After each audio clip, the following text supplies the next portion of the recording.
앞으로 전기차 시장은 얼마나 커질까요? 미국만 봐도 체감이 됩니다. 2025년까지 240만 대가 팔릴 전망이고요. 이게 2030년에는 무려 480만 대로 늘어나고 2035년에는 800만 대가 팔릴 전망이라고 합니다. 미국 내에서 전기차를 팔고 있는 브랜드의 순위도 한번 볼까요? 테슬라가 압도적으로 1위를 차지하고 있고 그 뒤로 GM, 폭스바겐, 르노, 닛산 그리고 현대차 그룹이 점유율 싸움을 벌이고 있습니다. 전기차를 사면서 걱정하는 건 뭔가요? 배터리 가격이죠. 전기차는 내연기관차처럼 엔진오일 같은 소모품 비용이 들어가지는 않습니다. 그런데 사고로 배터리를 교체해야 하거나 재수 없게 배터리에 문제가 생기면 수리하거나 교체를 해야 하잖아요. 이럴 때 큰돈이 한 번에 나간다는 게 문제입니다. 배터리 가격이 줄어들려면 어떤 게 필요한가요? 공급이 수요보다 많아져야 하죠. 그런데 2030년까지도 전기차 배터리 부족은 계속될 전망이라고 합니다. SNE 리서치에 따르면 중국을 제외한 유럽하고 미국 시장에서는 이미 2020년부터 전기차 배터리 공급이 부족한 상황이라고 합니다. 지금은 그래도 수요보다 공급이 많은데 2030년에는 아예 공급보다 수요가 많을 걸로 전망하고 있습니다. 이건 결국 무슨 소리인가요? 전기차 시장에서 살아남고 동시에 점유율 싸움까지 이기려면 전기차 생산뿐만 아니라 배터리 생산까지 안정적으로 해야 한다는 거죠. 최근에 정의선 회장하고 바이든 대통령이 회담을 가졌죠. 여기에 재밌는 내용이 상당히 많아서 순서대로 정리해드리겠습니다.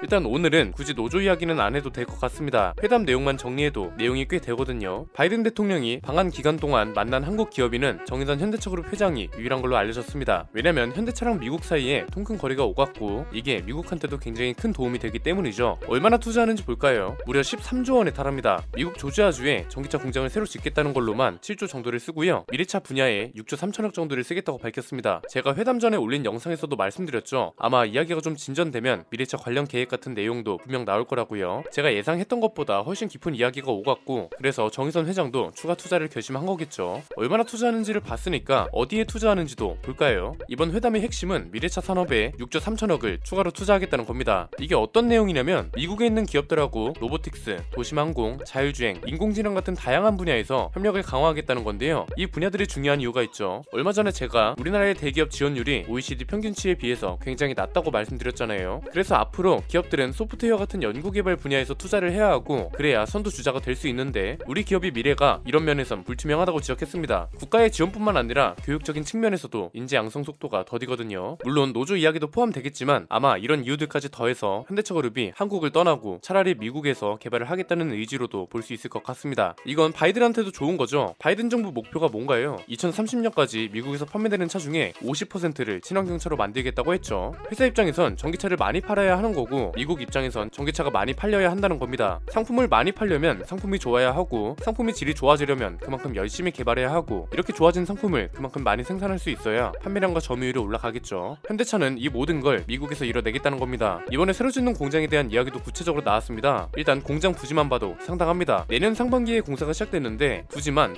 1183제곱미터라고 합니다. 여기서만 연간 30만 대의 전기차를 생산할 수 있다고 합니다. 2025년에 가동되는 걸 목표로 하고 있는데 이게 축구장 1600개 정도 되는 규모거든요. 여기서 드는 의문이 있죠. 울산 공장이 공장 면적만 500만 제곱미터입니다. 울산 공장도 부지가 전 세계에서 가장 큰 공장으로 유명합니다. 그런데 아무리 미국이라도 이렇게 큰 부지가 필요할까 싶죠. 다 계획이 있습니다. 여기에 배터리 셀 공장도 지어진다는 게 포인트입니다. 배터리를 자체 개발한다는 건 아니고요. 자체 생산하기 위한 겁니다. 배터리 셀도 차마다 세팅값이 다르고 모양하고 크기도 다를 거잖아요. 이걸 배터리 회사 공장에서 만든 걸 공급받으려면 공급량이나 시간에서 손해입니다. 그러니까 아예 합작 공장을 현대차 부지 내에 지어서 배터리를 자체 생산하고 자체 공급해버린다는 거죠. 이렇게 되면 현대차가 원하는 대로 배터리 셀을 디자인하고 여기서 만들어진 배터리 셀은 현대차한테만 공급하는 거니까 공급 대란도 피할 수 있고 생산과 운반에 따른 시간도 줄일 수 있죠. 지금 어떤 회사랑 합작을 하는지도 주목을 받고 있습니다. 거론되고 있는 회사는 LG엔솔, SK온, 삼성 SDI, CATL 이렇게 네 군데입니다. 그 중에서 가장 유력한 건 LG랑 SK입니다. 이미 LG엔솔은 현대차랑 인도네시아 신산업단지에서 배터리 합작 공장을 짓기로 했고 2023년 상반기에 완공될 예정입니다. SK온은 배터리 수급에 가장 유리하다는 장점이 있습니다. 이미 자체 공장이 조지아주에도 있거든요. 그래서 이미 손을 잡고 있는 LG엔솔하고 가느냐, 지리적 이점이 있는 SK온하고 가느냐인데 어디가 될지는 지켜봐야겠죠. 어디에 투자하는지를 봤으니 어떻게 투자하는지도 볼까요? 국내랑은 상황이 조금 다릅니다. 현대차가 국내에도 새로운 공장을 짓겠다고 했잖아요. 기아 화성 4공장인데 4공장 이야기를 하면서 일자리 창출과 관련된 내용은 없었습니다. 그런데 미국 공장은 다릅니다. 일자리 창출에 대한 이야기도 적극적으로 나오고 있습니다. 공장이 구식으로 지어지기 때문에 그렇지도 않습니다. 아니라 로봇이 굉장히 많은 신식 공장이라고 합니다. 일단 미국 공장에서 생산하는 차종을 구체적으로 공개하지는 않았습니다. 지금 업계에서 전망하기로는 현대차뿐만 아니라 기아랑 제네시스 차종도 생산할 예정이라고 하고요. 오토모티브 뉴스가 익명의 관계자의 말을 보도한 걸 보면 2028년까지 최대 6개 차종이 투입될 전망이라고 합니다. 산타크루즈 같은 차를 전동화할 가능성이 일단 높다고 합니다. 그리고 제네시스는 세단이나 SUV 전동화 모델 중 하나를 현지 생산할 계획이라고 합니다. 기아랑 제네시스까지 한 공장에서 생산하게 되면 그룹 차원에서도 첫 사례가 되죠. 이 공장이 어떻게 지어지는지도 중요합니다. 제가 현대차의 새로운 공장 시스템을 언급할 때마다 소환하던 싱가포르 공장 있죠. 현대차는 여기에 싱가포르 글로벌 혁신센터라고 부르는데 이 공장의 특징이 뭔가요? 로봇이 중심이라는 게 첫 번째고 고객이 주문을 로봇이 받아서 그날 생산해서 그 다음날 바로 고객한테 인도해주는 시스템이죠. 이 싱가포르 혁신센터가 개발하는 제조의 혁신 플랫폼이 미국 공장에 그대로 적용될 거라고 합니다. 인공지능하고 자동화 설비가 중심이 된 공장이라는 겁니다. 이게 싱가포르 공장에서만 끝날 거라고 생각하시는 분들도 많았는데 결국 그게 아니었다는 거죠. 그런데 좀 의외인 건 바이든 대통령이 일자리 창출을 강조했다는 건데요. 보통 어떻게 생각하나요? 야, 로봇이 들어서면 좋은 줄 아냐? 사람들 다 해고되고 로봇이 지배하면 사람들은 어디에서 일을 하냐? 이런 거죠. 그래서 새로운 공장이나 공장 설비를 재정비하는 건 그것도 전기차를 위한 거라면 사람들의 일자리를 뺏는다는 게 노조가 주장하는 바이기도 하고요. 그런데 바이든 대통령이 연설에서 뭐라고 했냐면 현대차그룹의 투자를 통해 8,000명 이상 고용이 창출될 것이며 이런 투자를 통해 미국 국민과 근로자들에게 더 많은 경제적 혜택이 돌아갈 것으로 예상된다. 이는 미국 정부의 제조업 부흥 정책과도 맥락을 같이 하고 있다. 이렇게 말했습니다. 이게 가능한 이유는 규모에서 생기는 일자리 창출인 거죠. 현대차가 이번에 투자하는 비용만 13조가 넘습니다. 여기에는 자동차 공장뿐만 아니라 배터리 공장 그리고 미국 전기차 충전소에도 투자하겠다는 내용이 있습니다. 아주 단순하게 비유하자면 이런 거죠. 내연기관차 공장 하나를 지으면 일자리가 500개 생겨요. 전기차 공장 하나를 지으면 일자리가 50개 생기고요. 이 말은 전기차 공장을 20개 규모로 지어버리면 일자리가 1000개가 생긴다는 거잖아요. 그러니까 일반적인 규모의 투자라면 일자리 창출보다는 일자리 현상 유지가 되는 거고 대규모 투자가 되면 일자리 창출도 충분히 가능하다는 겁니다. 공장에 로봇이 아무리 많아도 사람 손을 탈 수밖에 없고 자동차 공장이 자동화 된다고 해서 하청 공장까지 자동화 되는 건 아니잖아요. 결국 순환구조 내에서 어떻게든 일자리가 생긴다는 거고요. 그래서 기업의 투자가 그 어느 때보다 중요한 시기라는 겁니다. 반대로 말하면 우리나라 울산 지역은 심하게 말하면 영국이나 디트로이트처럼 될 수도 있다는 거죠. 지금 현대차 그룹이 경기도 화성에 공장을 짓겠다고 하는데 이것도 울산 공장만큼 크게 지어지는 건 아닙니다. 그래서 일자리 창출이라는 키워드를 찾아볼 수 없는 거죠. 디트로이트는 왜 망했나요? 자동차 산업이 쇠퇴하면서 185만 명이었던 인구가 2013년까지 70만 명으로 줄었고 빈집과 빈 건물이 계속 늘어났습니다. 결국 시가진 빚만 20조 원이 넘어가면서 파산 보호를 신청했습니다. 영국도 마찬가지입니다. 영국은 1950년대까지만 해도 세계 최대 자동차 수출국이라는 명성이 있었습니다. 그런데 노조 리스크가 너무 극심해지면서 지금은 OEM 자동차 생산국에 불과합니다. 지금도 영국에서 자동차 부품은 많이 생산하거든요. 그런데 완성차를 만드는 경우는 많이 줄었습니다. 자동차 회사들도 이런 영향 때문에 쇠퇴하다가 브랜드를 매각하고 외국 자본으로 팔려 나가면서 영국의 자동차 산업 전반이 무너지게 된 겁니다. 울산은 디트로이트나 영국하고는 또 다른 멸망이 생길 수도 있는 겁니다. 공장은 활발하게 돌아가는데 정작 주변 도시는 유령 도시가 되는 현상 같은 거죠. 그렇기 때문에 자동화 공장으로도 일자리를 창출하기 위해서는 차원이 다른 대규모 투자가 필요하고 이런 대규모 투자를 하는 회사도 다양해야 하는데 이런 점에서 미국은 현대차한테 고마울 수밖에 없는 겁니다. 현대차로서는 어쨌든 투자와 생산 그리고 공급까지 안정적으로 할 수 있는 길이 생긴 것이기도 하고요. 반대로 우리나라 국가적으로 보면 지금부터라도 국내 투자 유치를 적극적으로 하고 불합리한 기업 상생 환경을 개선해야 한다는 겁니다. 기업들이 한국 투자를 줄이고 해외 투자만 계속 늘리게 되면 결국 우리나라는 일자리 현상 유지가 아니라 일자리 감소 현상으로 전환될 겁니다. 자동차 생산 공장이 있어야 하청 공장도 돌아갈 수 있는 거니까요. 이 정도면 이번 현대차의 13조 투자 내용은 명확하게 정리해드린 것 같습니다. 얼마나 투자하나? 13조 원 이상. 어디에 투자하나? 미국의 새로운 전기차 공장과 배터리셀 공장 그리고 미국 내 충전소 관련 투자. 어떻게 투자하나? 미국 내 공장은 싱가포르 혁신센터가 개발하는 인공지능 및 자동화 공장 시스템이 중심이 되고 이를 통해 미국 내 일자리 창출은 8,000개 이상으로 이어진다. 현대차는 공급 안정화와 전기차 점유율 상승, 미국은 제조업 부흥 정책 성공으로도 이어진다. 이렇게 정리할 수 있겠습니다. 일단 차주들 입장에선 우리 공장에서 생산할 수출 물량이 해외로 배분되는 거라서 생산 효율에 따른 출고 대기 감소를 기대할 수 있지만 장기적으로 보면 이게 과연 좋은 것인가는 생각해볼 필요가 있을 것 같습니다. 정주영 회장께서 이런 말씀을 남기셨더라고요.